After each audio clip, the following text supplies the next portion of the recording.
Dentro de Europa estamos pensando y se está haciendo un esfuerzo relevante por apoyar a las startups y a las pymes, porque además teniendo en cuenta que España, por ejemplo, el 99,8% del tejido empresarial español son pequeñas y medianas empresas. Esta persona que ha participado en el juicio, que se llama Christopher Pilkey, está fallecido. Falleció en 2021. Parece ser que en un altercado de tráfico hubo una pelea, unas dificultades y a este chico lo mataron. Entonces, lo que ha hecho no es tanto testificar, sino como le han dado una posibilidad al avatar de que interviniese en el juicio. Muy buenos días y bienvenido de nuevo a otro episodio de Hablando entre Algoritmos. Hoy tenemos un programa súper especial. Vamos a hablar de inteligencia artificial y justicia. Y, cómo no, de todas esas novedades que siempre os vamos actualizando pues todas las semanas. ¿Pero justicia divina o de la otra? De la que tú quieras. Hablamos de lo que tú quieras. Buenos días. Buenos días, Eva. ¿Qué tal? ¿Cómo estás? ¿Cómo va la feria por ahí? Muy bien, muy bien, muy bien. Muy buen clima está haciendo. Está acompañando increíble de bien. Qué bien, qué bien. Bueno, pues hoy para hablarnos de justicia, de hablarnos de regulación, de legislación, de todos estos temas que también van muy ligados a la inteligencia artificial, tenemos una invitada muy especial. Y es muy especial por muchas cosas, pero sobre todo porque es oyente del podcast, Eva. O sea, Oyente de nuestro podcast. y bueno, ella es además es jurista, es especialista en Derecho Digital y en Inteligencia Artificial y es mentora, que esto es muy chulo, luego le preguntaremos, es mentora en Technovation Girls en Madrid. Es una voz muy activa acerca de la regulación de la inteligencia artificial en Europa y bueno, damos la bienvenida a María Montes.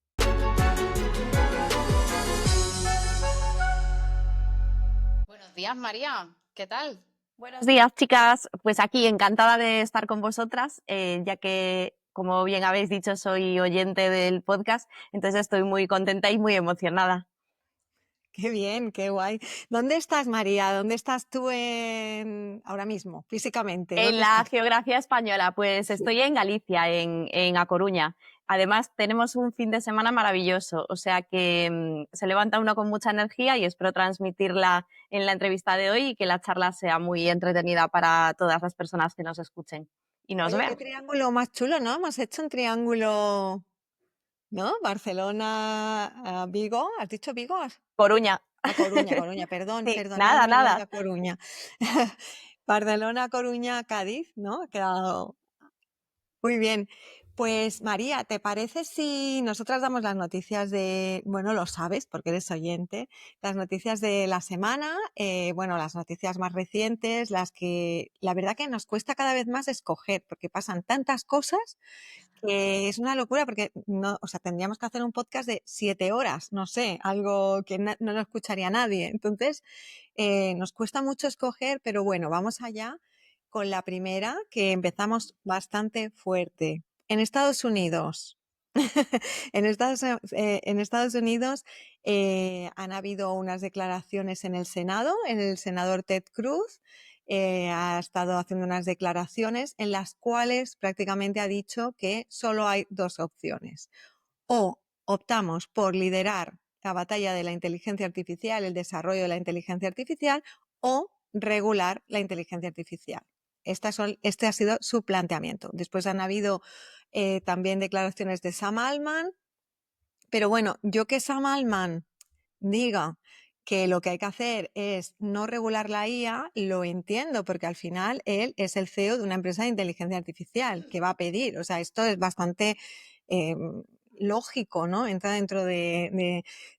Y no, sí y no, porque sí, es el CEO de una empresa de inteligencia artificial, pero que es una organización sin ánimo de lucro. Recordemos que tiene una misión que es desarrollar la IA para el bien de la humanidad. Entonces, si esta es tu misión, también debería preocuparte la regulación. Pero bueno, vamos a dejar que Sam Altman diga que no se debe regular porque lo que hay que hacer es desarrollar, pero que lo digan senadores, representantes de políticos de este alto nivel en Estados Unidos, pues no sé, María, ¿tú qué opinas de este tema?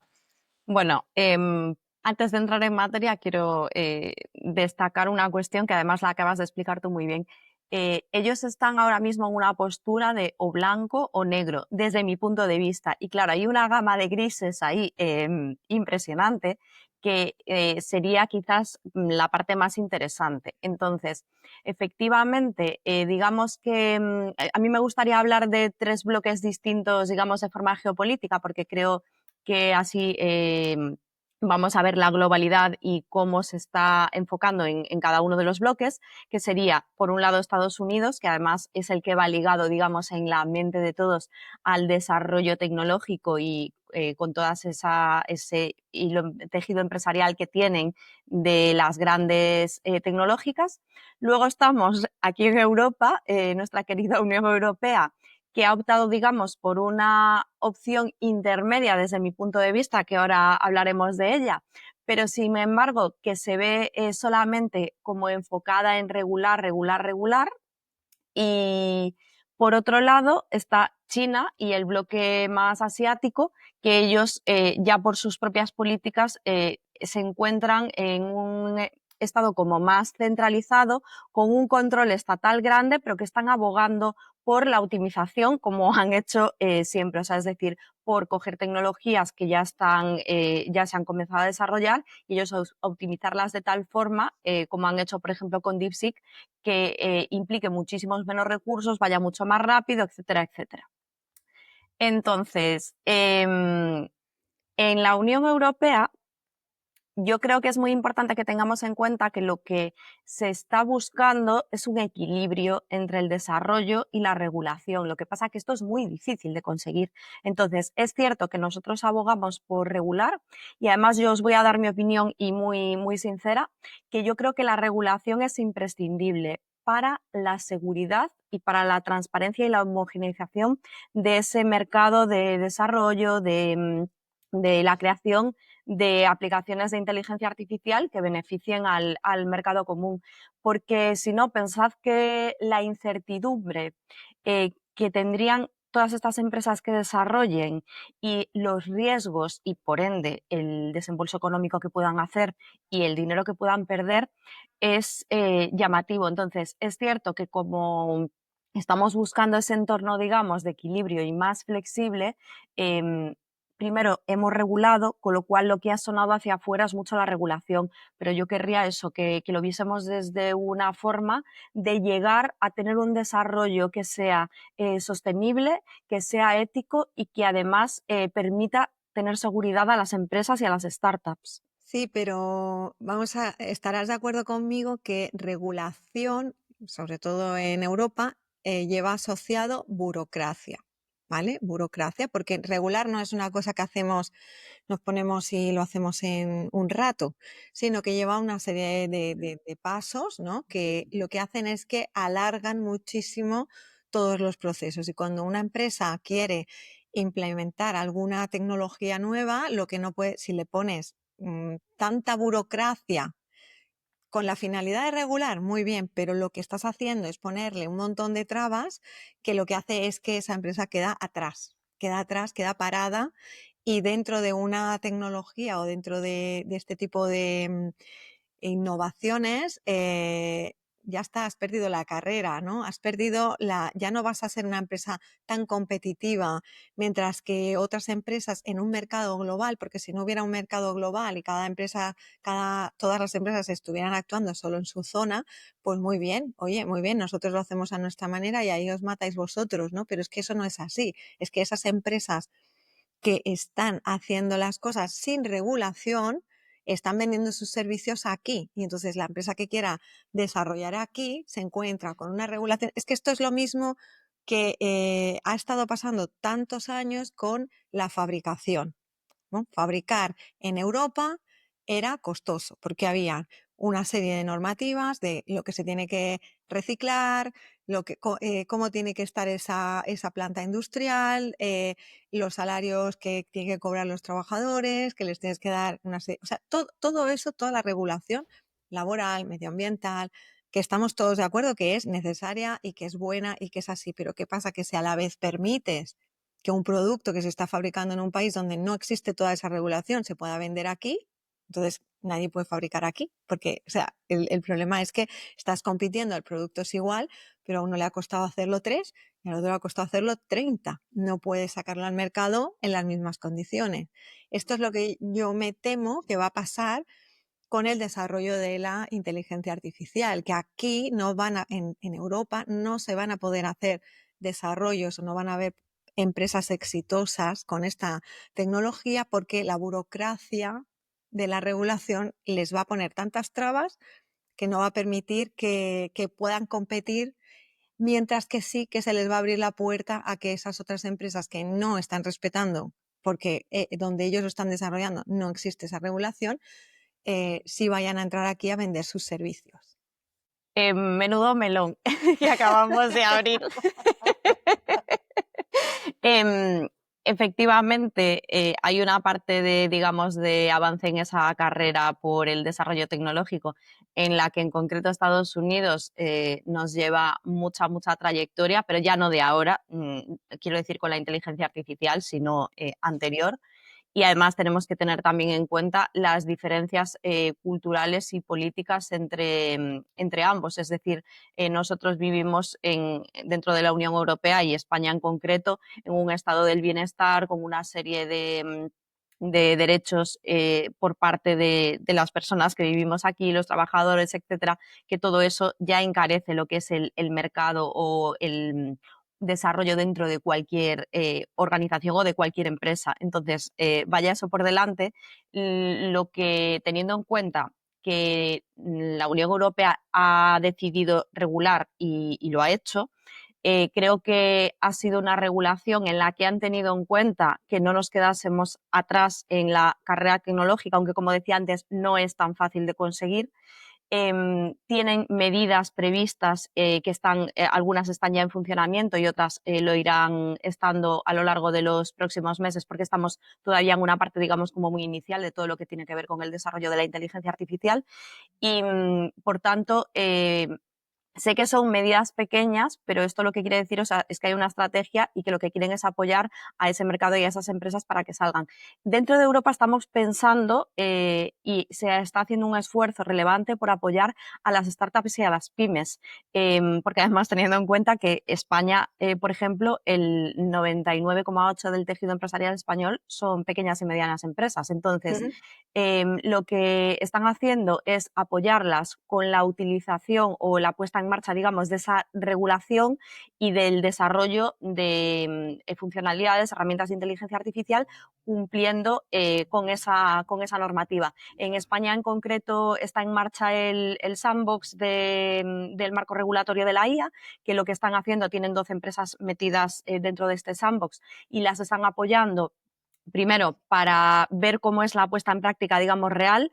Han empezado por empresas que tienen inteligencias artificiales de alto riesgo y lo que quieren es realizar una serie de guías y digamos, de protocolos de apoyo para que cualquier empresa que vaya a entrar en esa implementación o en esa implantación tenga esas guías y pueda recurrir a ellas y pueda hacer los pasos para disminuir la burocracia de la que estábamos hablando. Y luego, en toda la normativa que han desarrollado, al menos hasta ahora, así como en otros casos de regulaciones anteriores, había muchos números clausus, es decir, listados exhaustivos, infinidad de requisitos que había que cumplir. Esta vez yo creo que lanzaría una lanza porque han intentado evitar eso, salvo con las limitaciones y alguna cuestión más, porque saben que si se regula de forma muy exhaustiva, ahí sí que nos quedaríamos bloqueados y ya nos quedaríamos atrás del todo. Entonces, creo que se está haciendo un esfuerzo, aunque quizás los frutos tarden en verse, y también vamos a tener que tener en cuenta que Estados Unidos no se va a quedar así, digamos, de por vida.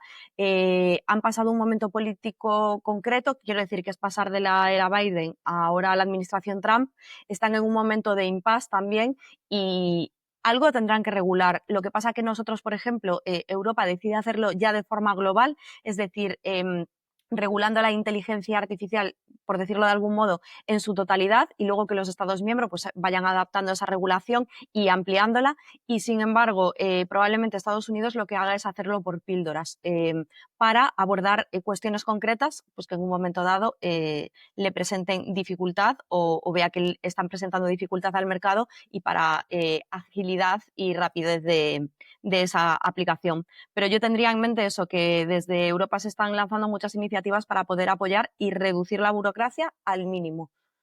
Bueno, qué bien, hay esperanza. Yo creo que sí. Mira, yo soy, todas las personas que me siguen, siempre veo el vaso medio lleno, pero desde una versión realista, pero porque me ha ayudado mucho a lo largo de mi desempeño en la carrera tecnológica. Quiero decir, como bien dijisteis, yo soy jurista tecnológica, hace 10 años era un perfil muy, muy raro, y entonces, claro, parte de mi valor en una organización o en los equipos en los que estoy, aparte de levantar los riesgos, es tener creatividad también para ofrecer soluciones que puedan dar respuesta a esos riesgos, con lo cual siempre intento ver la parte positiva y ver cómo avanzamos. Y de verdad que, a pesar de lo que podamos también escuchar, porque me refiero a la gente en general, al final nos nutrimos de las noticias y de la versión que nos dan los medios.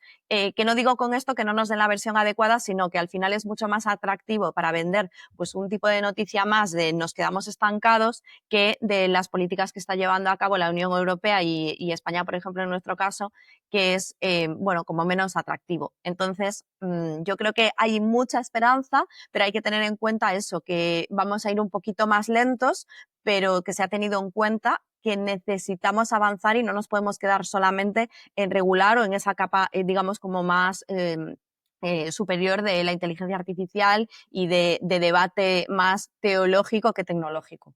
Me quedo con dos ideas que ha dicho, Eva. Yo, a ver, tú, yo me he quedado con dos ideas. La primera que ha dicho es que no solo estamos regulando, estamos apoyando a las empresas a que se desarrollen. Y la segunda, que Estados Unidos acabará regulando también. O sea, nosotros hemos empezado por un lado y ellos por otro, pero acabaremos todos en el mismo sitio, más o menos, ¿no? O sea, estas dos ideas Mira, y me han además, o gustado. sea, ligado a eso, quiero hablar de una cosa que considero que es interesante, que es qué está haciendo el resto del mundo. Sobre todo es muy interesante saber qué está haciendo el resto de América, porque al final estamos hablando constantemente de Estados Unidos, pero ahí hay muchísimos países, sobre todo en la parte de Latinoamérica, que ellos lo que han, en su mayoría, están cogiendo como referencia el reglamento europeo y realizando adaptaciones a sus países concretos. Sí que, por ejemplo, está el caso de México, que creo que es llamativo y que nos pone un poco en esta perspectiva global y de por qué la geopolítica es importante. México ya lo intentó hace unos meses. ¿Qué ocurre? Que cuando empezaron a analizar nuestro reglamento y hacer la adaptación para ponerlo en marcha, claro, no podemos olvidar que ellos están pegaditos a Estados Unidos. Entonces, quiero decir, sacar una normativa tan restrictiva como la nuestra, entendedme, restrictiva en el sentido de que si estás al lado y tus relaciones comerciales son con un país, en su mayoría, que no tiene regulación al respecto, es complicado que tú te restrinjas mucho. Entonces, decidieron parar el proyecto, no se aprobó, y ahora están valorando de nuevo en función de lo que vaya decidiendo la administración de Trump, de qué forma van a regularlo. Pero quiero decir, todos los países de América, sin excepción, están teniendo en el ojo y, digamos, como base nuestro reglamento de la Unión Europea. Entonces, creo que deberíamos pensar que esta vez algo hemos hecho bien.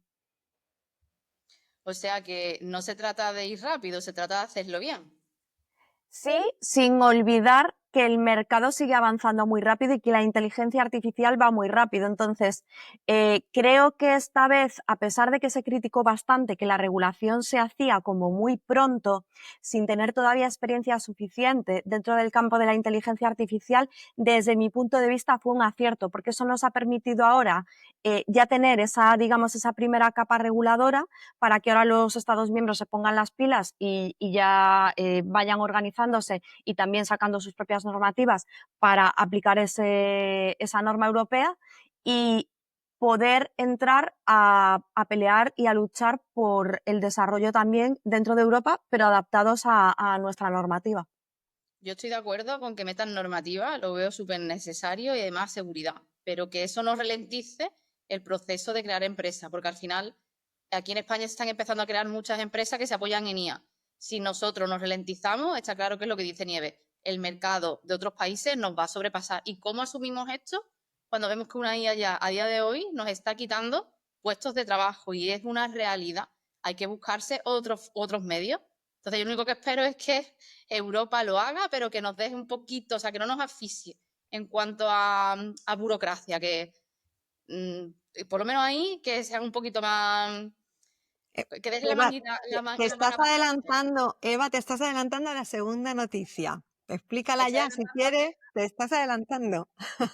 Bueno, vamos a seguir hablando, ¿vale? Hablamos de batalla y en este caso pues toca pues la del empleo, la que yo estaba diciendo. El CEO de Fiverr ha dicho que no contratará a nadie que no use inteligencia artificial en su trabajo diario.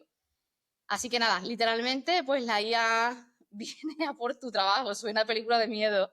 ¿Qué opináis? Bueno, Explica, perdón, no un ha sido segundo, el un único, o sea, segundo, un segundo. Eva, explica un poco qué es Fiverr, porque creo que puede Verdad, haber verdad. gente Yo, que no sepa qué plataforma es, ¿no? Y sí, creo que muchas veces doy cosas por hecho, me lo dicen mucho, me dice Eva, pero ¿me dices qué es esto? Digo, uy, perdón, lo daba por hecho. Bueno, pues Fiverr es una plataforma que yo conocí ya hace un tiempecillo, en la que sobre todo está enfocado para personas autónomas, ¿no? O en sí que tienen un desempeño muy concreto. Es como un periódico digital en el que tú expones tu servicio, en que eres bueno, y otras personas, tanto particulares como empresas, pueden contratar tu servicio. Tú especificas bien a qué te dedicas, qué haces, cuáles son tus funcionalidades, tus precios, si lo haces por hora, por proyecto, y la gente puede irte comprando según lo que ese perfil necesite. Y también cuenta de un chat, que está muy bien, porque ya no es solamente lo que te exponga en el escaparate, es que a lo mejor tú quieres algo de esa persona que no está expuesto, pero puedes chatear. Tú le puedes escribir, esa persona puede estar en México o donde sea, y oye, mira, necesito esta funcionalidad. Y puedes interactuar antes de contratar el servicio. Eso es Fiverr. claro, es que es importante porque no es cualquier empresa, no es como decir una empresa de aquí de mi pueblo, ¿no? Que muy bien, pero que es una empresa grande que trabaja con Grande. muchísimos trabajadores, los suyos propios y además toda esta red de freelance que hay por el mundo, ¿no? Ofreciendo sus servicios. O sea, que lo que dice este señor, pues tiene impacto, ¿no? Que creo que es una carta que ha hecho a sus empleados que se ha filtrado. Pero vaya, una carta bastante heavy, ¿no? Diciendo que no van a contratar a nadie que no use inteligencia artificial, que la IA va por tu trabajo. Entonces, esto abre un problema, o sea, laboral. Abre una realidad que mucha gente no está queriendo ver. Y es la realidad que tenemos ya delante. Y a nivel laboral, pues van a haber gente que se va a quedar fuera. Entonces, esto también lo vamos a regular, María. O sea, vamos a regular que la gente que no sepa IA le vamos a dar un trabajo en otra cosa o no sé, ¿cómo lo ves? bueno, aquí lo que os decía, o sea, perdón, porque yo también, claro, como daba por hecho que, bueno, que conocíamos todos la plataforma, no me había dado cuenta de que había que hacer el impasse para explicarlo. Creo que aquí hay una cuestión muy relevante, que es lo que hablaba antes un poco de los medios, que es cómo nos vamos enterando de las cosas y demás. Por ejemplo, en mi sector, o sea, en el sector legal, ya hace meses que grandes despachos piden la inteligencia artificial como condición sine qua non para incorporar del despacho, quiere decir, igual que en su momento pidieron el inglés. Entonces, tenemos que tener en cuenta que la tendencia ya está ahí porque, entre otras cosas, no es tanto por la habilidad de cómo uses la inteligencia artificial, sino por lo que implica el que la persona ya se haya molestado en tener esos conocimientos en inteligencia artificial y todas las habilidades, sobre todo blandas, que denotan que hay detrás de ese interés y de ese manejo. Pero efectivamente piden la inteligencia artificial. Yo creo que, por un lado, desde las capas más inferiores de la educación, tenemos que interiorizar que la tecnología forma parte de nuestra vida, de nuestro día a día, y que como tal hay que aprenderla. Esto por la parte, digamos, más de todavía inicio, o sea, de iniciación, digamos, de esas capas que luego llegarán a junior ahora en los próximos años, o están llegando ya y se van a incorporar de primeras al mercado laboral. Entonces, en esta parte, o sea, fomentar muchísimo todo el desarrollo de las habilidades blandas utilizando la inteligencia artificial para hacerlo. Es decir, fomentar el pensamiento crítico, aprender a comunicarte con esa inteligencia artificial generativa, en la que sea, para tú seguir desarrollando esa habilidad de ese pensamiento crítico. Es decir, no lo va a hacer la aplicación por ti, pero sí tú irás manteniendo una conversación con esa aplicación que te lleve a tener una idea formada de un determinado tema y una opinión. Entonces, vaya eso por ese lado. Sé que con eso no solucionamos, hemos visto perfiles junior y ahora el melón o digamos el problema, como hablábamos, llega en la gente que ya está incorporada al mundo laboral y que tenga que adaptarse y si es posible esa adaptación en todos los casos. Como siempre, tenemos diferentes roles y diferentes puestos dentro de las organizaciones. La formación es fundamental. No es algo optativo, es decir, la formación en inteligencia artificial ya a día de hoy debería estar en la agenda de absolutamente todas las empresas y todos los profesionales. Me refiero, los autónomos también deberían, dentro de la planificación que tengan anual de su formación, no tanto centrarse solo, como ha ocurrido igual durante muchos años, en la parte técnica entendida como de su trabajo, o sea, de su expertise, sino en esa parte tecnológica, de tener ese conocimiento. Y yo creo que aquí es muy importante que se garantice una formación para las competencias digitales de toda la ciudadanía, porque realmente en los casos, yo creo que en los casos en los que va a haber brecha y no se van a conseguir adaptar, no es por la llegada de la inteligencia artificial, es por falta de esas competencias digitales básicas que luego podrás ir mejorando o adquiriendo otras de niveles mayores, pero si las básicas no las tienes, es decir, si la base de la pirámide no está, es muy difícil que puedas seguir construyendo hasta arriba. Y esto, traducido a las organizaciones, va a hacer que tengan que tener planes de formación escalonados dependiendo del nivel de digitalización y de competencias digitales de los profesionales que forman parte de sus plantillas. Entonces, ahí hay un trabajo de saber en qué punto están, a qué profesionales tienen ahí y plantear unos planes formativos personalizados. Con esto no me refiero a individuales, o sea, quiero decir personalizados para todos esos grupos y que respondan a esas necesidades para que puedan llegar a utilizar la inteligencia artificial. Y cuando me refiero a utilizar la inteligencia artificial, me refiero no cada uno a su entender, sino de base y para minimizar esa brecha lo máximo posible, quien va a tener que hacer ese ejercicio de analizar para qué vamos a utilizar la inteligencia artificial, cómo podemos optimizar y a dónde queremos llegar con ella, esto lo van a tener que hacer las capas superiores, o sea, es decir, los responsables de esa base de los trabajadores, las capas directivas e incluso los CEOs y los directores generales de las corporaciones que se van a tener que meter, digamos, en el fango de alguna manera para trazar esa estrategia y luego ya sí que de ahí irá bajando para poner la ejecución en su día a día. Y esto en la pyme es súper importante porque en muchos casos me estoy encontrando, por un lado, igual empresarios que han decidido que no quieren saber si en su organización se utiliza la inteligencia artificial o no. Para mí, a día de hoy, esto es una temeridad porque se está utilizando en todas. Bien sea consensuado con la empresa o con unas directrices y una forma de hacerlo, o no. Entonces, visto el momento en el que estamos, lo mejor es apoyar para que todos esos trabajadores y todas esas personas profesionales puedan utilizar de forma segura la inteligencia artificial en su día a día, sepan cómo hacerlo y además tengan el tiempo y el espacio para poder hacerlo, porque cualquier cambio en una organización, y más de carácter tecnológico, lleva un tiempo de adaptación en el que te cuesta más tiempo hacer las tareas, y eso hay que tenerlo en cuenta a la hora de balancear las cargas de trabajo. Jolín, qué interesante, María. Mucho, Sí, muchísimo. sí. O sea, yo sé que suena muy bonito, que luego hay que ponerlo en marcha y hay que hacerlo, pero yo de verdad que además estoy muy en el día a día y muy en contacto con la pyme. En muchos casos lo ven como cosa de la gran empresa. La gran empresa ya está organizada, ya tiene sus planes de formación anuales, en la mayoría ya han metido la inteligencia artificial, están certificando a su personal.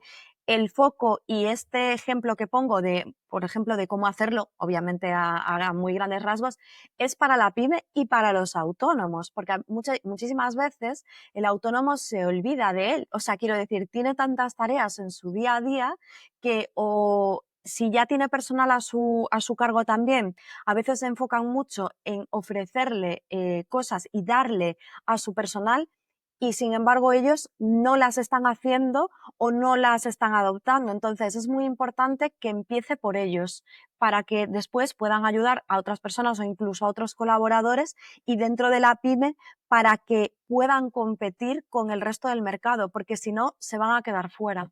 Sí, bueno, hay muchas empresas, supongo que estarás viendo algunos que dicen, ya lo implantaré cuando esto esté más, ¿no? Cuando esto esté más establecido, cuando ya, porque ahora cambia cada día, yo cuando esto ya esté calmado, ahí ya la implantaré, ¿no? Esto es un error. Y luego hay otros que, bueno, pues que como tú decías, esto no va conmigo, esto es para grandes Ojos, empresas. ojos que no ven, corazón que no siente, dicen. Sí, sí, sí, sí. Claro, pero Bueno, cuando vamos por otra noticia. una puntualización, cuando saber y no saber denote tener más ganancia o menos en tu negocio, incluso la pérdida de tu negocio, ahí ya, a ver si ojos que no ven es corazón que no siente, ¿sabes? Ahí tendremos ya el problema encima. Lo que pasa que es como decía Nieves, como estamos en un momento como tan incipiente todavía de la inteligencia artificial, hay mucho ese discurso de, bueno, hay que esperar, y sin embargo yo lo veo craso error. Ahora mismo nosotros dentro de la Unión Europea, por volver a mi rol jurídico, están en marcha, digamos, y en funcionamiento los 5 primeros artículos del Reglamento de Inteligencia Artificial y uno de estos artículos es el que tiene que ver con la alfabetización en IA, es decir, con el deber que tienen las empresas de alfabetizar en IA a las personas que forman parte de ella. Evidentemente, ahora mismo es para determinadas empresas, sobre todo de desarrollo, que tengan, bueno, que realicen comercializaciones con IA, que tengan que comprender cómo funciona esa IA, pero más allá de lo que se pensaba en un inicio, que en muchos casos pensaban que esa formación solamente podía o debía ser obligatoria para esos perfiles pues que hacen el desarrollo, etcétera, etcétera, sin embargo no, o sea, es decir, dentro de la organización todas las personas que forman parte de ella tienen que conocer la inteligencia artificial, pero como decía, en su medida y en su rol. De ahí que vayan a cobrar mucha relevancia los planes escalonados. Muy bien, muy bien. Bueno, vamos a por otra noticia de esta semana. OpenAI. OpenAI ha comprado a la empresa Windsurf, que es una empresa, bueno, muchos conocemos Cursor, que es una aplicación que nos sirve para programar, para ayudar a programar, que funciona con inteligencia artificial. Pues Windsurf es similar a Cursor, ¿no? Son competencia. Esto abre muchas puertas, o sea, esto es una herramienta bastante poderosa para codificar. La han comprado por 3.000 millones de dólares y la pregunta es, ¿por qué OpenAI compra esta empresa en vez de desarrollarlo ellos? ¿No? O sea, esta es la pregunta que me hago yo, ¿eh? O sea, esta no es la pregunta esta es la pregunta que me hago yo. ¿Por qué esta empresa, en vez de decir, bueno, pues voy a desarrollar una herramienta que ayude a los programadores a programar, se va y paga 3.000 millones por una empresa que está desarrollando esto? No sé, Eva, ¿tú qué opinas de este tema? Pues no ser, era lo que estabas tú comentando antes, que básicamente la IA está viniendo fuerte, pero también nos lo está poniendo muy fácil. O sea, antes has comentado que ya no necesitas saber programar para montar tu propia aplicación. O sea, ya simplemente, oye, conoce la IA, interactúa con ella y déjala que actúe. Es como magia. Y luego que se gasten 3.000 millones de dólares en crearla, sus motivos tendrán. Para empezar, que tengan los 3.000 millones de dólares, que ya me parece increíble las ganancias que está trayendo la inteligencia artificial. Es un aporte de valor y lo único que hay que nutrirse, aprender de todo esto y Yo no, creo que, ¿tú no crees que es por prisa? Por prisa, o sea, han comprado esto porque hacerlo les llevaría más tiempo. es que yo lo único que digo es que a lo mejor tienen puesto un foco en otras cosas, como no paramos ahora mismo y como OpenAI va a la velocidad que va, pues puede ser que estén en otros proyectos y al final digan, oye, vamos a diversificar, uno hace esto, el otro hace esto y vamos a ponerlo en la cabeza del mercado. Es que no paran de competir entre ellos. Esto es que es una guerra, es que es una total guerra. Y una pregunta que nos surge, María, que aquí igual nos puedes iluminar. Si yo hago una aplicación, yo no sé programar, pero hago una aplicación, pero no la hago yo doy una instrucción y la IA me la hace, la propiedad intelectual, ¿de quién es? El tema de la propiedad intelectual ahora está en un stand-by, por decirlo de Tiene otro algún modo. problemita, ¿no? La propiedad intelectual ahora mismo. De todos modos, en cuanto a las cuestiones de desarrollos y demás, lo más importante es la cuestión de lo que le has pedido tú y o sea, las peticiones que le has hecho a la inteligencia artificial y que te haya facilitado ese código, pero realmente quien ha pensado qué funcionalidades quiere tener esa aplicación y hacia dónde va es la empresa o, bueno, las personas que la estén desarrollando, independientemente de la figura jurídica.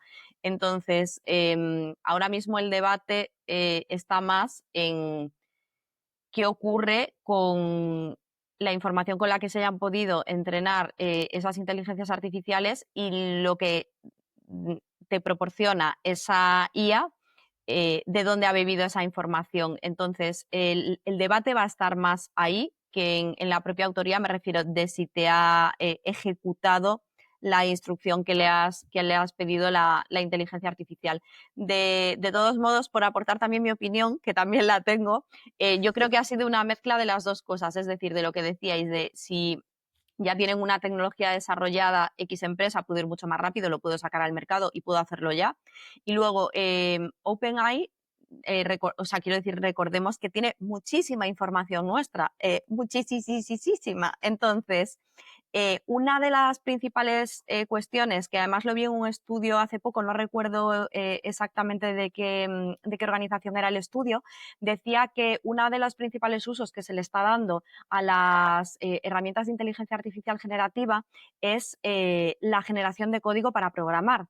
Y además yo doy fe de ello, o sea, en ejemplos del día a día, que es yo conozco muchos directores de marketing, empresas pequeñitas, páginas web e incluso profesionales de profesiones libres, quiero decir abogados, arquitectos, etcétera, que gran parte del código de sus páginas web lo están haciendo ellos a través de la inteligencia artificial. Es decir, por ejemplo, en muchos casos que tenían desarrollos de páginas web propios que les llevaba una agencia, cuando querían hacer cualquier actualización lo hacían a través de la agencia, con lo cual tenían un fee con ella y tenían que mantener, digamos, esa inversión o ese gasto, depende de cómo se vea.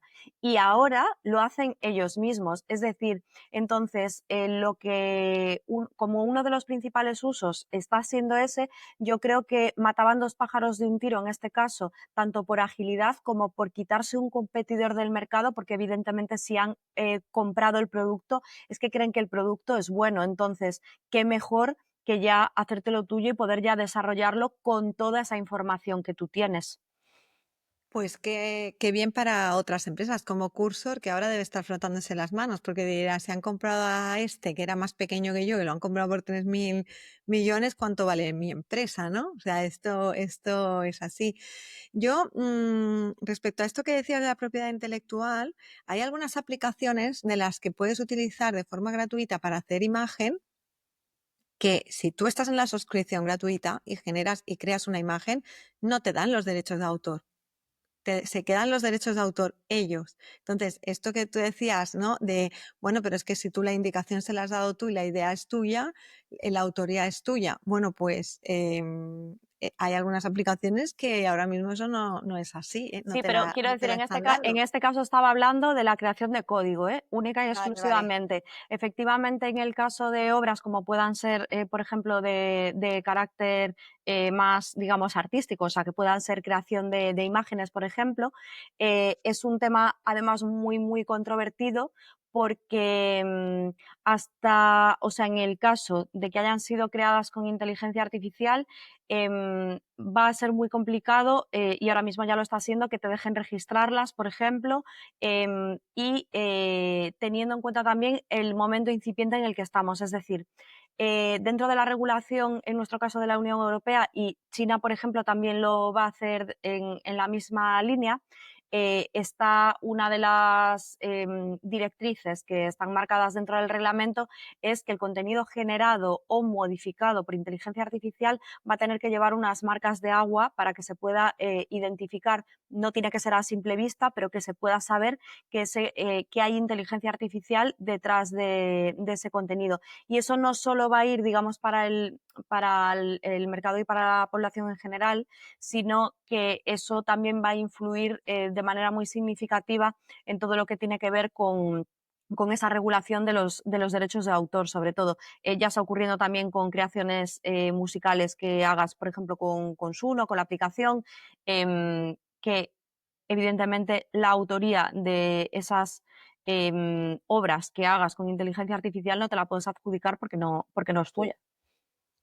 Mm, Bueno, no sé, no estoy muy de acuerdo, ¿eh?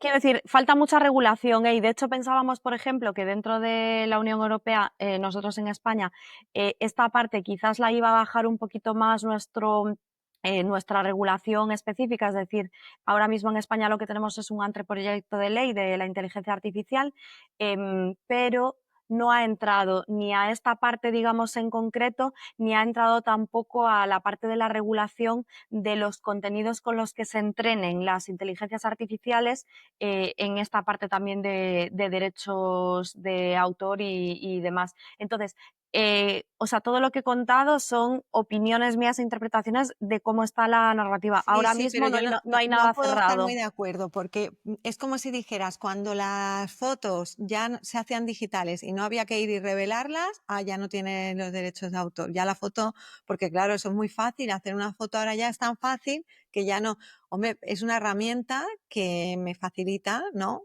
El poder hacer Claro, esa se foto, pero la supone foto sigue siendo mía, o sea, se sigue supone siendo que la mi... IA, claro, se supone que la IA viene a ayudarte a fomentar y a crear una idea. Si tú te apalancas en otras cosas para crearla, la idea sigue siendo tuya, el desarrollo es tuyo, lo único que la IA te ayuda a ejecutarla, a mejorarla, a perfeccionarla. Entonces, como en serio no es mío, después de todo el trabajo que le he puesto, que me Sí, apalanque de lo que está y diciendo, ¿eh? curioso, Eva, se dan cosas como, por ejemplo, el Kit Consulting, que es estas ayudas que hay a las empresas para que puedan hacer una consultoría con una subvención y que está muy bien.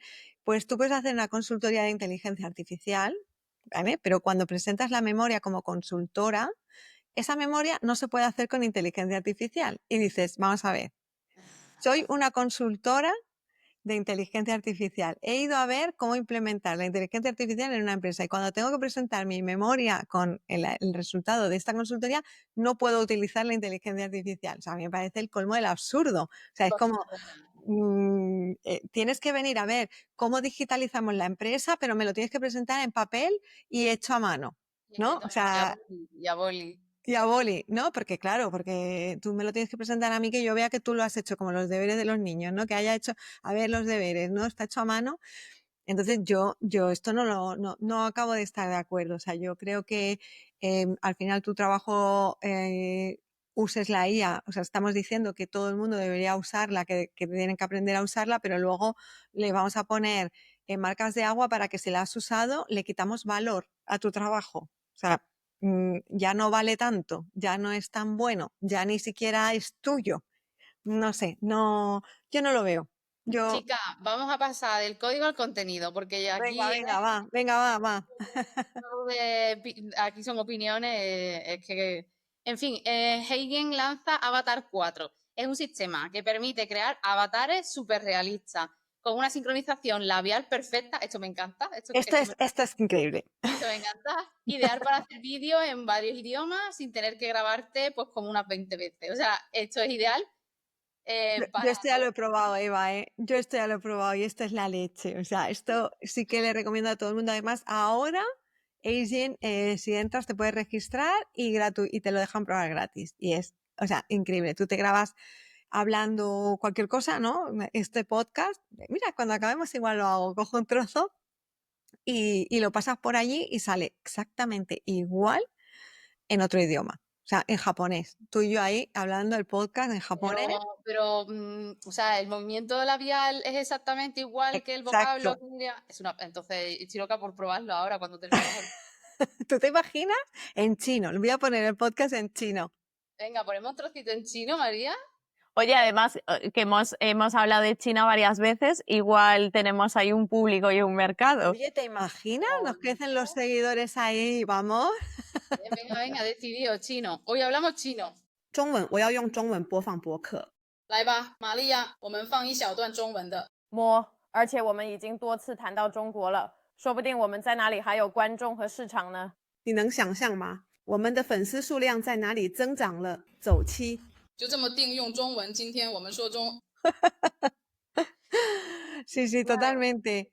Y bueno, otra noticia que tenemos esta semana es que en Arizona, y aquí ya acabamos con las noticias, porque también queremos hacerte alguna preguntita, María, ya más personal de ti. En Arizona, un tribunal ha aceptado un vídeo que ha sido generado con inteligencia artificial como prueba en un juicio por asesinato. En realidad, lo que viene muy ligado a lo que decíamos del avatar, ¿no? La víctima ha testificado a través de un avatar.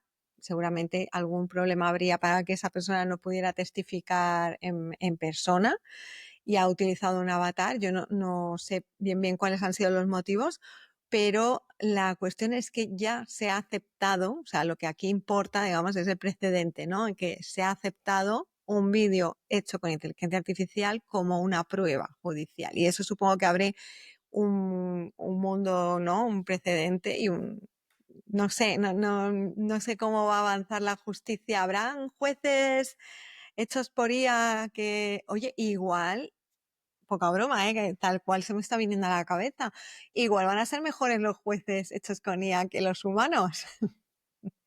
¿Qué pensáis? ¿Qué decís? Aquí, quiero decir, yo he debatido muchísimo sobre este tema porque además, como comentamos antes, yo vengo de la parte de, durante 10 años, haber estado vinculada a la Administración de Justicia en proyectos de modernización y gestión del cambio, o sea que son perfiles con los que he tratado mucho y además a los que tengo mucho cariño. En el caso, o sea, por hablar de la noticia concreta y luego hablamos del tema del juez o de la jueza robot. En el caso de Arizona, ha sido muy llamativo, quiero decir, la noticia es muy jugosa. Yo, bueno, en cuanto lo vi, lo leí en detalle y además vi el avatar. Hay que tener en cuenta que Estados Unidos tiene un sistema legal y judicial totalmente distinto al nuestro, ¿vale? Entonces, esto a día de hoy aquí en España no sería posible. Quiero partir de esa base. Pero por darle el contexto, esta persona que ha participado en el juicio, que se llama Christopher Pilkey, está fallecido. Falleció en 2021. Parece ser que en un altercado de tráfico hubo una pelea, unas dificultades, y a este chico lo mataron. Entonces, lo que ha hecho no es tanto testificar, sino como le han dado una posibilidad al avatar de que interviniese en el juicio, en parte también para que las personas que van a decidir viesen pues cuál era el carácter de él, su forma de hablar, de expresarse, de moverse, teniendo en cuenta que es un avatar, obviamente, y de hecho, o sea, el fiscal del caso en concreto lo describió como una oportunidad para que la víctima pueda tener la última palabra. Este avatar en concreto, o sea, está realizado a petición de, bueno, de sus familiares, porque querían que el tribunal pues, tuviese la opción eso de poder verlo. Entonces, para mí, no tiene valor probatorio como tal, o sea, es decir, más allá de que te pudieses hacer una idea de cómo era esa persona, y de hecho parte de la finalidad del vídeo es otorgarle el perdón a la persona que están juzgando, que en principio, o sea, podría ser el presunto asesino de esta persona. Y con eso marcar pues un carácter tranquilo, pacífico, em, pues abierto al diálogo, etcétera. A mí, de Claro, todas formas, es que ahora me estoy dando independientemente, cuenta, ahora me estoy independientemente, dando perdón, cuenta, María, de que dime. la noticia era la víctima de asesinato. Sí, Claro, o la sea, víctima bueno, de pero quiero decir, asesinato, no pasa nada, que un lapsus lo tenemos todas. la Era por víctima poner de el asesinato contexto completo. ha hecho su, y digo yo, por algún motivo no habrá podido hacerlo en persona. Obviamente. Motivo de causa mayor. Lo siento porque me estoy riendo de esto, pero es como que, o sea, mi comentario ha sido vamos, de que no he juntado dos neuronas, ¿no? O sea, la víctima de asesinato no ha podido hacerlo en persona y ha usado el avatar, y todavía digo, algún motivo habrá tenido. Pero bueno, sí que es cierto que esto abre debate de si efectivamente pues podría llegar el momento en el que avatares puedan testificar. Lo que pasa que, claro, ahí entramos en la parte de la tergiversación y de qué va a contar ese avatar. O sea, es decir, una cosa, esto es un futurible, ¿eh? Quiero decir, una cosa serían avatares que estuviesen entrenados por la propia persona, es decir, por el propio dueño, por llamarlo de alguna forma, del avatar, o por el par del avatar, y otra cosa es que sea, como en este caso, creado por terceros, es decir, con un interés de probar X, porque al final todo lo que dice o lo que hace este avatar en concreto lo han hecho con vídeos caseros que tenían de esta persona, y han conformado una historia, pero realmente no tienen ni por qué ser lo que pensaba este chico en concreto. Entonces, abre esa opción de la parte de la manipulación dentro de ese tipo de pruebas, si se pudiesen llegar a utilizar, y, y también el debate de o sea, de cómo se valoraría la admisión de esas pruebas. Porque tú ahora mismo, por ejemplo, pues en vía judicial, digo, para admitir un vídeo o cualquier otra prueba que sea multimedia, lo que haces es comprobar que, o sea, el juzgado comprueba que sea veraz, o sea, es decir, o incluso pues puedes llevar un perito judicial o bien de parte que explique pues que el vídeo está íntegro, que es de tal fecha, etcétera, etcétera. Entonces, lo que se tienen en cuenta son esos criterios, pero claro, con la llegada de la inteligencia artificial y con toda esa modificación o manipulación que se puede hacer, va a cambiar la forma en la que se admiten las pruebas. Y esto es muy importante porque va a tener gran relevancia en los casos que se juzguen en los juzgados y los tribunales. Madre mía, son cosas que no pensamos así a priori cuando estamos estudiando esto. No me doy cuenta muchas veces de cómo la IA le va a complicar el trabajo a muchas profesiones, porque al final esto es complicarles el trabajo, ¿no? Veíamos en algún momento cómo les ha complicado la vida a los creativos, o cómo le está complicando la vida a los docentes, que es un sector que, bueno, pues están teniendo que trabajar mucho para ver cómo van a adaptarse. Imagínate esto, ¿no? O sea, el sistema judicial, claro, ahora cómo te adaptas a qué hago con esto, ¿no? ¿Qué hago con las pruebas que puedan estar modificadas con IA o creadas con IA, o de alguna manera la IA haya pasado por allí de alguna forma, ¿no? Yo creo que la inteligencia artificial, ya desde el inicio, o sea, quiero decir, la tenemos que ver como, como el yin y el yang. Tiene una parte muy, digamos, muchos pros en torno a todo lo que tiene que ver con la agilización, con hacer tareas en menor tiempo, con menores errores, temas, quiero decir, de revisiones, análisis, etcétera. Pero efectivamente, por otro lado, supone un reto para los profesionales de saber cómo utilizarla e incluso de tener que adquirir cierto conocimiento técnico. O sea, con esto no quiero decir que todos tengamos que ser ingenieros o ingenieras o informáticos o informáticas, pero sí que para poder, en este caso, juzgar ese tipo de casos o defenderlos, en el caso de los abogados y las abogadas, por ejemplo, el saber no ocupa lugar y si tienen conocimiento o algo de conocimiento técnico van a conseguir enfocar los casos mucho mejor y también saber qué pedir a los peritos, qué pruebas valorar y analizar en detalle, etcétera. Con lo cual se puede hacer sin tener ese conocimiento, pero todos los profesionales que lo tengan van a llevar ventaja sobre el resto. Y esto hay que tenerlo muy presente porque es un cambio muy grande respecto a lo que llevamos haciendo los últimos 50 años. Muy bien. Eva, ¿te parece si le hacemos alguna preguntita a ella ya, ahora, personal? Sí, porque no sabemos nada de María todavía. Vale, María. Después de este repaso por la actualidad, vamos a hacerte lo que hemos dicho, ¿vale? Unas cuantas preguntitas. Necesito saber por la parte de Technovation Girls, qué es, cómo surge esto, cuánto tiempo llevas con el proyecto. Cuéntame de ahí lo que quieras. Pues yo creo, o sea, creo firmemente en el trabajo colaborativo y en todo lo que tiene que ver con reducir tanto la brecha de género como la brecha tecnológica.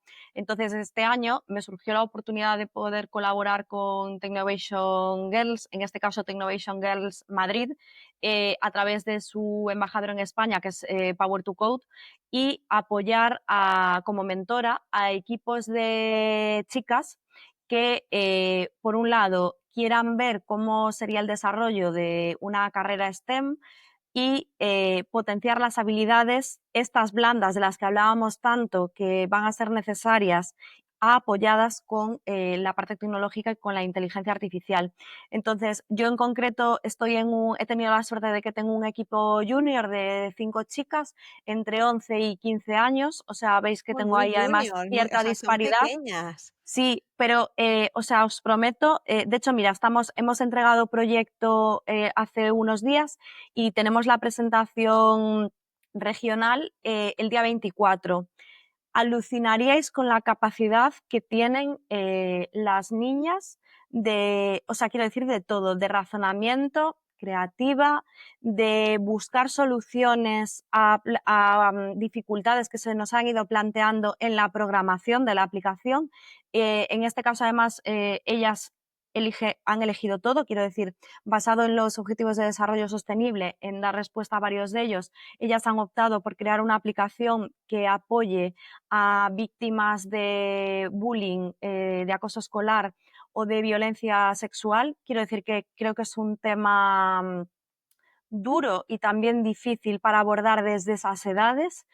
Ellas tomaron esa decisión y quisieron comprometerse y además, ya os digo que buscando soluciones muy creativas y, bueno, otras que tienen, digamos, en backup para si hubiese posibles desarrollos, porque el proyecto se desarrolla en 5 meses y es muy poquito tiempo, porque pensad que además en este tiempo no solamente te enfocas en el desarrollo de las habilidades de la parte de programación, herramientas y demás, sino que la misión fundamental del proyecto es ayudarles a desarrollar esas habilidades transversales y de equipo que pensad que además en mi caso, aunque es un proyecto híbrido, de hecho, o sea, voy a Madrid ahora esta semana para estar con ellas, hemos hecho prácticamente todo online, no se conocían de nada, han creado un equipo fantástico, han conseguido coordinarse en remoto, que además yo les insisto mucho en que es el día a día de las empresas y de la vida profesional, el estar en remoto,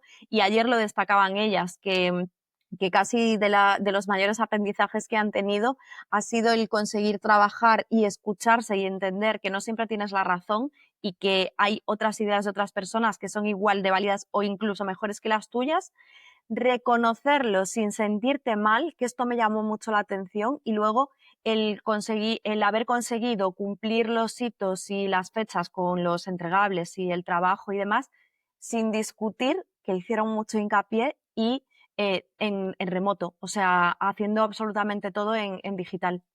Oye, qué chulo. ¿Y cómo tienen un nombre este grupo o estas niñas? Que les mandemos un saludo, ¿no? Desde Sí, aquí. se llaman Tech Warriors Madrid y nada, están ahí a full para darlo todo en la final regional de la próxima semana.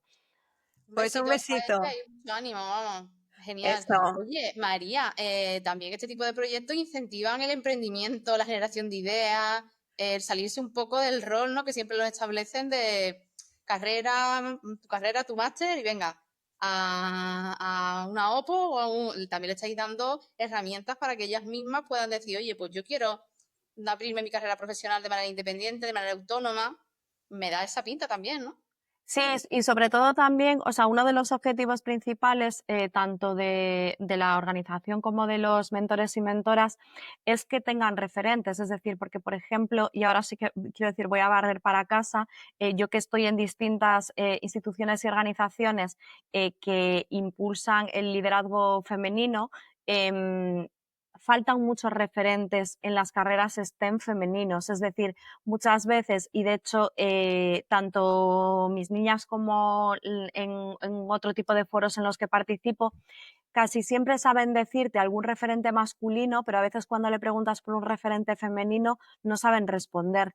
Entonces eso creo que es llamativo y por eso me gusta mucho trabajar en proyectos que quieran darle la vuelta a esto. Y luego con una visión más global, quiero decir, no solamente de ver los referentes en tecnología como esos perfiles más puros que podemos tener siempre en la cabeza, pues de desarrolladoras, de perfiles informáticos, etcétera, sino que dentro de las carreras tradicionales, como en este caso es la mía, derecho, como pueda ser periodismo, marketing, comunicación, incluso finanzas, que tenemos que tener en cuenta que somos necesarias dentro de las organizaciones de carácter tecnológico y dentro de esos proyectos, y además aportamos muchísimo valor precisamente por esos perfiles normalmente tan transversales que tenemos. Entonces, que veamos el implicarnos o el vivir la tecnología cada uno desde su expertise, no necesariamente entre algoritmos como pueda ser el Bueno, caso que siempre tenemos más en mente. sí, sí, sí, totalmente. Oye, pues me parece un proyecto súper interesante. Lo vamos a ver a fondo y de hecho sí que me gustaría, nosotros siempre preguntamos a nuestros invitados si nos recomiendan a alguien que pudiera venir al podcast y en este caso no sé si hay alguien de esta organización que tú crees que nos puedes recomendar. Digo de esta organización porque me parece que es un tema que podríamos tocar más a fondo en el podcast. Me apetece mucho, seguro que Eva también profundizar un poco en esta labor que están haciendo con las niñas. Sí, por Y supuesto. Os quiero decir, por no mencionar ahora aquí así en público, os pongo en contacto con la directora, que en este caso lleva la parte de ser embajadora en España a través de Power to Code, que además hace una labor súper activa de todo lo que tiene que ver con tanto el impulso de niñas y de perfiles femeninos dentro de la tecnología, como también en favorecer ese ecosistema, digamos, tecnológico para que sacarles ese gusanillo y que vean que hay muchas alternativas y muchas posibilidades y que no por el hecho de ser niña o quiero decir de género femenino no puedas llegar a ellas, porque al final no conoces las circunstancias de las familias en concreto, etcétera, etcétera. Entonces, a veces pueden venir de entornos en los que pues, consideren que determinadas carreras no son para perfiles femeninos, etcétera. Y con eso se rompen muchas barreras en ese sentido. Y también ven cómo son las realidades de otras personas, o sea, es decir, de otras niñas de edades muy similares, pues quiero decir, en colegios diferentes, porque ya, por ejemplo, incluso si están en coles públicos o privados, el enfoque de la formación suele ser diferente, entonces entre ellas también entienden que hay otras formas de vivir y de aprender, entonces creo que es un proyecto muy, muy interesante. Yo encantadísima, os pongo en contacto. Tiene un punto social que resuena tanto, Sí, ya me sí. encanta.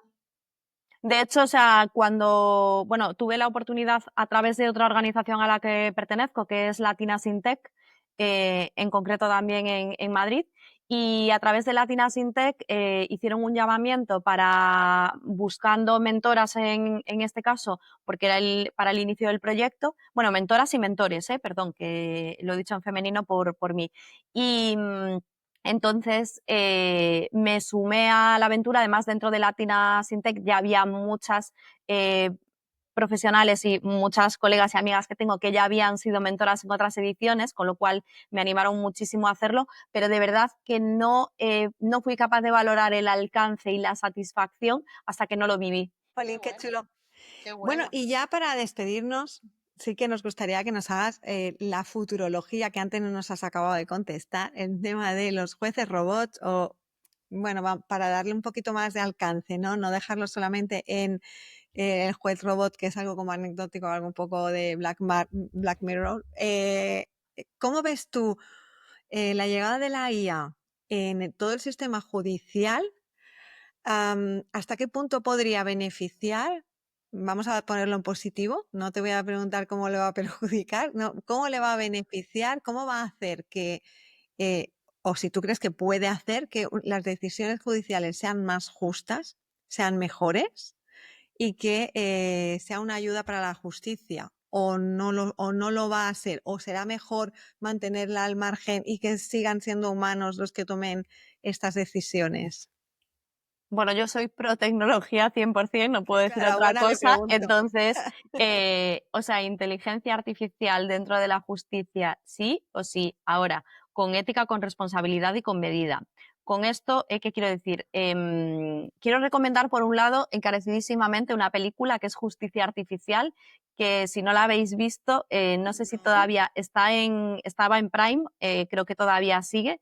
El director es paisano además, o sea, es de aquí de Coruña, pero da una visión tan real de lo que es la vida en los juzgados como tal y de una propuesta que ha hecho en este caso la dirección de la película de cómo implantar un juez robot, entendido quiero decir una persona física, pero que toma las decisiones a través de una máquina. La labor que hay detrás de documentación es brutal, o sea, de hecho, visito varios países en los que ya se estaban utilizando tecnologías similares para poder entender y saber cómo funcionaban, y de verdad que merece mucho la pena. La peli es muy entretenida, vaya por delante, pero porque te hace ponerte muy bien en situación, ¿vale? Y entender ese contexto. Quiero decir, más allá después de que puedas tener tu opinión de si el sistema judicial podría funcionar a futuro así o no. Como todo en la vida, yo creo que el equilibrio es muy importante. Entonces, ahora mismo, dentro de la justicia en España, ya hay un proyecto pionero en Cataluña que es una aplicación de inteligencia artificial que están utilizando a modo piloto para que resuelva sobre determinadas cuestiones. Han empezado por tipos de asuntos, o sea, muy sencillitos, que en este caso, o sea, por ejemplo, en lo que tiene que ver con reclamaciones de deuda de forma objetiva, voy a matizar esto de forma objetiva, dentro de la justicia tenemos un procedimiento que es el procedimiento monitorio y tú en este procedimiento monitorio lo que puedes es reclamarle una cantidad a otra persona y de hecho si son menos de 2.000 euros, lo puedes hacer tú como ciudadano o ciudadana sin necesidad de abogado ni procurador. Con esto lo que quiero poner de manifiesto es que es sencillo de hacer. Y de hecho, por ejemplo, si se hace de forma telemática, lo haces a través de un formulario. Y luego aportando una prueba concreta que suelen ser las facturas o los documentos que puedan comprobar y cotejar que efectivamente existe esa deuda. Ese tipo de procedimientos, la inteligencia artificial los va a resolver FETEM. Lo va a hacer rapidísimo. Los análisis de datos objetivos se le dan fenomenal y esto va a hacer que dentro de los juzgados puedan centrarse en otro tipo de asuntos de mayor calado, que ahí sí van a necesitar que la persona pueda tener el conocimiento del caso concreto, es decir, el juez o la jueza, el magistrado o la magistrada, para tomar las mejores decisiones. Por la parte de la justicia se está trabajando también en que puedan utilizar la inteligencia artificial para hacer búsquedas de jurisprudencia mucho más eficientes de las que hacen ahora mismo, y ahí también va a ayudar muchísimo la inteligencia artificial.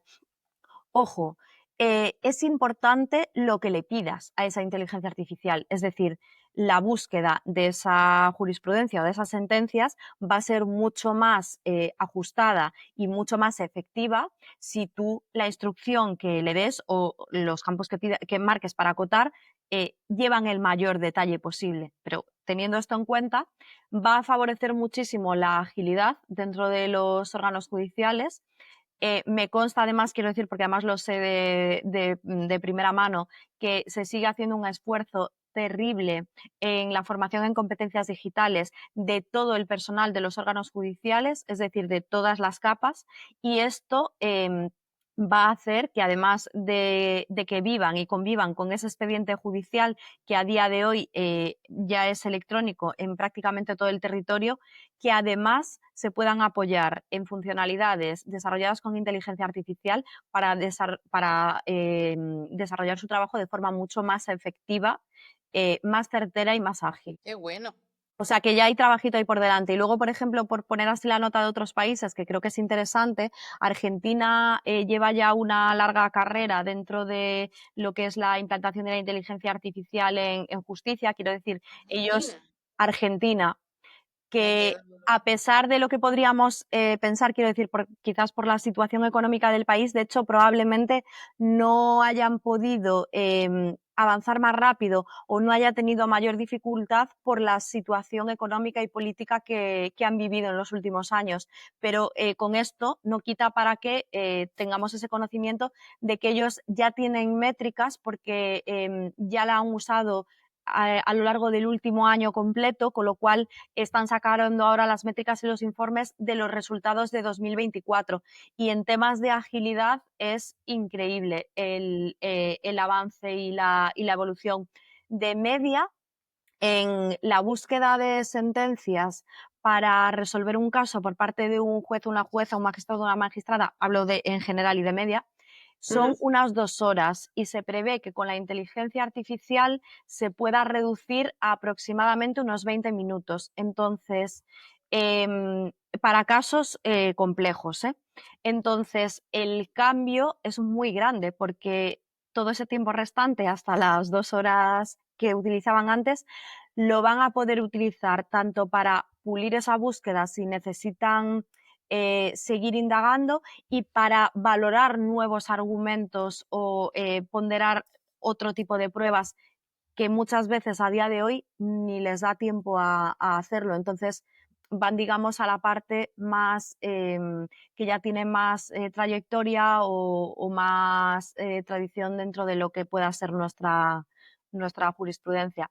Y luego, ¿Tú qué opinas? ¿Este tipo de cosas las van a hacer la administración pública directamente, o esto van a ser aplicaciones que van a desarrollar algunas empresas y que luego puedan servir para los despachos de abogados que puedan contratar este servicio? ¿No? Me estoy imaginando que una empresa de desarrolladora de IA pueda coger la jurisprudencia, porque al final la jurisprudencia es pública, ¿no? no. ¿No? No. ¿No está publicada? Sí, pero no es pública. Es pública para consulta individual, pero para comercializar no es pública. Es Entonces decir, eso no se podría hacer. O sea, tiene que hacerlo directamente la administración. con salvedades. Es decir, la base de datos que utilizamos aquí en España se llama CENDOG, es el CENDOG y es de acceso público, como bien decíais, pero ya en su aviso inicial de entrada establece que es público para consulta individual, pero que no se puede comercializar ni se pueden descargar, digamos, paquetes de sentencias con fines comerciales como finalidad última.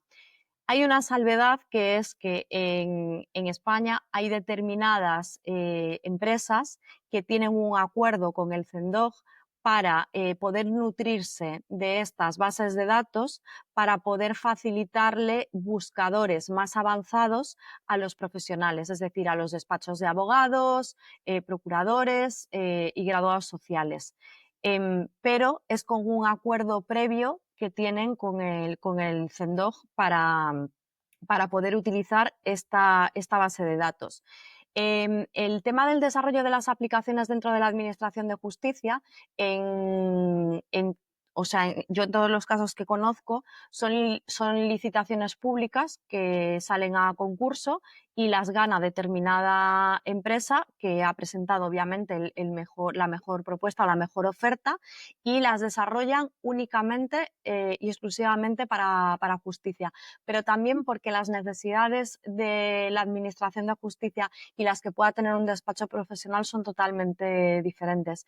¿Hay alguna IA jurídica específica que es gratuita, que es Justicio, con la que yo colaboro también asiduamente con pruebas de la aplicación, con nuestra opinión dentro de, pues de formar parte de este ecosistema LegalTech?